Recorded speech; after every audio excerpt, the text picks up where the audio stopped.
රූපාවචර බ්‍රහ්ම ලෝක 16යි අරූපී බ්‍රහ්ම තල 4යි දිව්‍ය ලෝක 6යි සතර අපායයි මනුස්ස ලෝකයයි.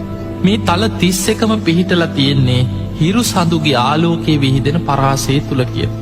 ඔන්න ඔතන ඉඳන් බුදුරජාණන් වහන්සේ අපිට හිතාගන්න බැරි මේ විශ්වය ගැන මහා පුදුම විස්තරයක් කරනවා. බුදුරජාණන් වහන්සේ වදාළ ආනන්දේ ඔය වගේ දහසක් මතක තියාගන්න කියෝ.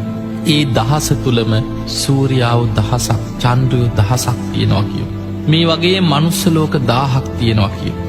සතරා පායවල් 1000ක් දිව්‍යලෝක 6වත් 1000ක් අර තල 31 ඒවා දහසක ප්‍රමාණයක් මේ විදිහට මතක තියාගන්න කිය විශ්වය. ඒකට කියනවා චූලනිකා ලෝක ධාතුව කියලා.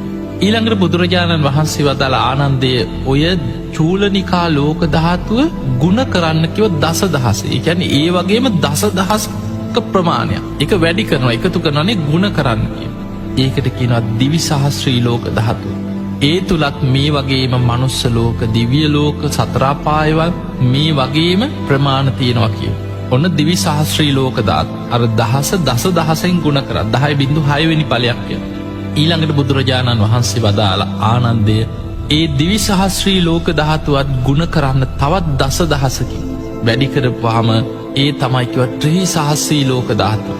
බුදුරජාණන් වහන්සේ කෝටි ලක්ෂයක් සක්වල කියලා දේශනා කළ තියෙන මේ ත්‍රී සහස්‍රී ලෝක ධාතුව. බුදුරජාණන් වහන්සේ වදාළ ආනන්ද තථාගත බුදුරජාණන් වහන්සේ නමකට ඉරදි බලයෙන් බුදු කෙනෙකුට මේ දස දහසක් ලෝක ධාතුවට මැහින්න කතා කරන්නත් පුළුවන් කිය.